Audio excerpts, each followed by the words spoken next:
When I heard our theme this year, Keeping the Spark Alive, I knew exactly what I wanted to talk about, because I've lost mine, found it, lost it again, and learned something real about what it takes to get back to the peak, to the mountaintop. I've moved a lot, and every time, the first thing I look for in a new place is people. Not restaurants, not things to do, people.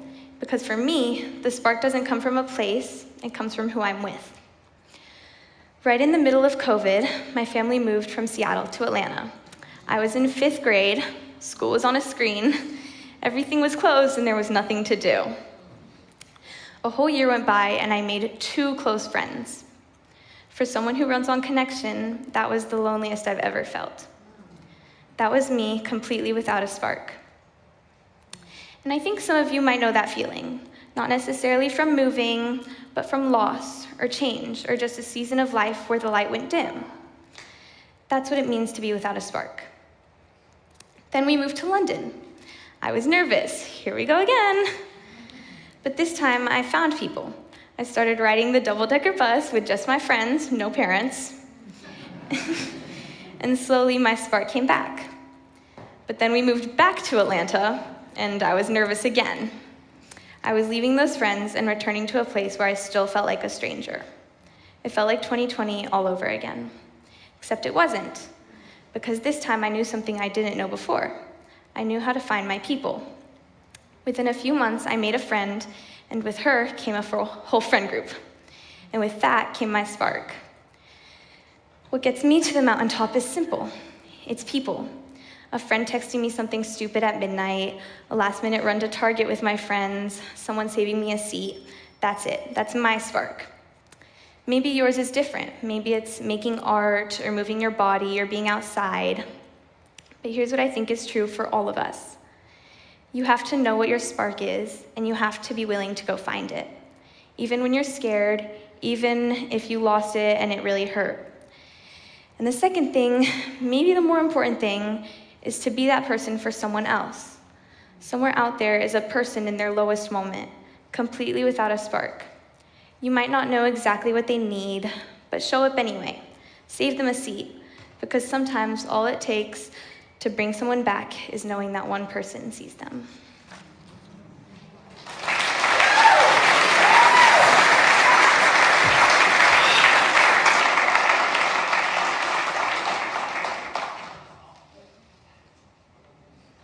I think that hope is deeply important to the idea of the pinnacle.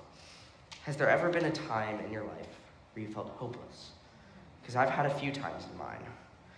When I was in the 3rd grade and the pandemic first hit, my dad said to me and my sisters, "You guys are going to be out of school for the next 2 weeks." And we all know how wrong that was. It wasn't his fault. None of us knew how long it would be. I was 9 at the time, so I don't remember everything, but I remember being happy at first that I could play Minecraft with my friends every day. But then it kept going. I didn't have in-person school for over a year. Sometime in 4th grade, I stopped doing my schoolwork, I stopped logging into my online classes, and I started getting depressed. So what can we do when life feels meaningless? How do we get out of such a bad mental state? That time for me, I was lucky enough for the thing that caused the nihilism and depression, that it just got destroyed for me. No pandemic, no depression. But what about when it's self-imposed and no one can fix it but you? Or when it's inflicted on you by a power beyond your control? What ways do we have to get out of these mental pitfalls? When I was in 7th grade, I got really depressed. I started thinking that I was worse for the world than I was good for it. This was probably because in middle school, I missed a lot of school days because I was homesick. I started having really bad self-esteem because I was in a cycle of getting sick and getting bad grades for it. I started getting meaner, sadder, and overall, it was just a really bad time for me. I tried talking to my friends about it, but since we were kids, they didn't have any better thoughts than I did.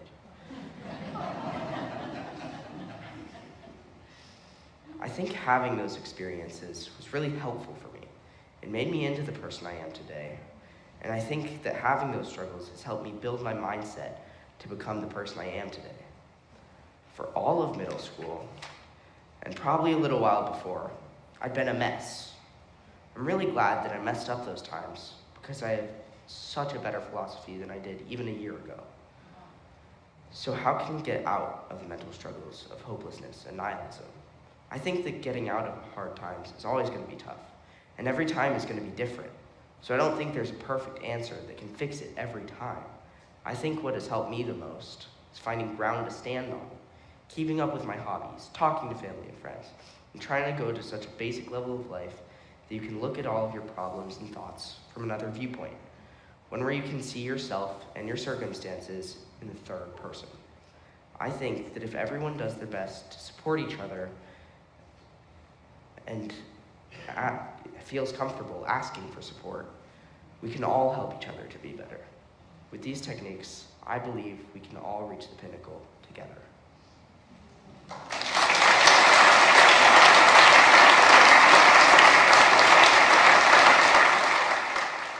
Summit, being at the end of your journey. For me, finishing something doesn't always mean being done with it. When you're at the peak of the mountain, it's easier to see the path ahead. When you can see everything, it's easier to see where to go. Right now, I'm learning how to drive. Currently, I'm not the best driver, but I've applied skills that I gained from driving in a church parking lot to driving everywhere. Ending one thing can lead to starting many other things. Being able to look back at my progress and strategize my next moves is a skill set that I'm very grateful for and still developing. I like Rubik's Cubes. I learned the standard 3x3 a while ago and got a little into the hobby. However, my enjoyment of cubing was waning. The spark that got me back into the hobby was learning 4x4. Finishing learning 4x4 made me see a larger view on cubing. Now, I'm doing things that I thought were impossible for me not even a year ago.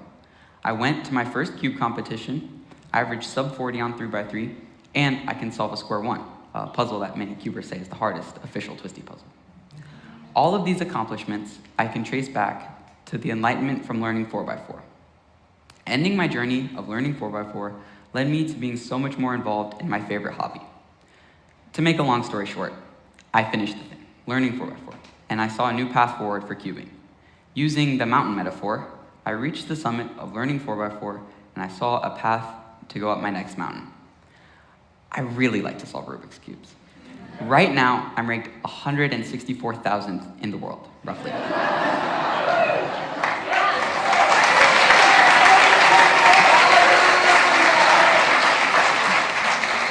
You can look at that like there's 164,000 people better than me, or that I'm better than 8 billion people.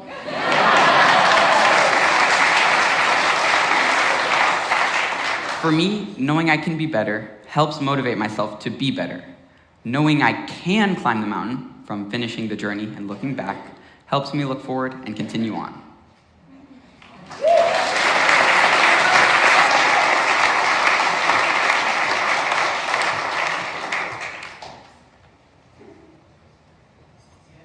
How do you reach a peak without the tools to get there? This semester, I started a newspaper with a small group of my friends. The skills I would learn in said paper would supply me with the map forward and the clear tools I need to get there. As a student-led paper, we aim to focus on the student's perspective, ideas, and unrecognized talent in order to differentiate ourselves from the newsletter published by the administrators. In doing so, we built communication skills, teamwork skills, and overall networking strategies within the student body that will eventually help every student in our adult lives. Throughout my experience as the head of this paper, as well as other community building activities like volunteering and weekly team trivia, I've learned essential life skills that I wouldn't have access to if it weren't for the people I surround myself with. I'd like to share one experience I had while interviewing someone on my school's wrestling team. He had been dealing with a loss in the family, but despite his recent complications, he found victory at the state level in February. He explained to me that it's not about the technique itself, but but the mindset you hold when you approach a challenge. Such lessons and wisdom are unattainable through solitary studies and isolation. But getting there, meeting people, and learning from those around us does. The best solution for seeing the path forward is gathering the people that want to see you succeed and taking the journey with them. Friends to neighbors, coworkers to schoolmates, everyone has a limitless guidance that will push you on the way to your dreams. And that adventure won't be done alone. Every encounter with a person offers knowledge that another may not have. And that's what is so valuable about community. The connections you build pave your path towards success. Whatever you seek to accomplish becomes so much more realistic once you have uplifting people by your side. For me, I didn't know what to do with my future until I started cultivating spaces where I was around people like me, but from all different backgrounds. Backgrounds with experiences I could never know, but with lessons I must return to. Your future is in the palm of your hands and mine, so let it be possible with a little help from your friends. Thank you.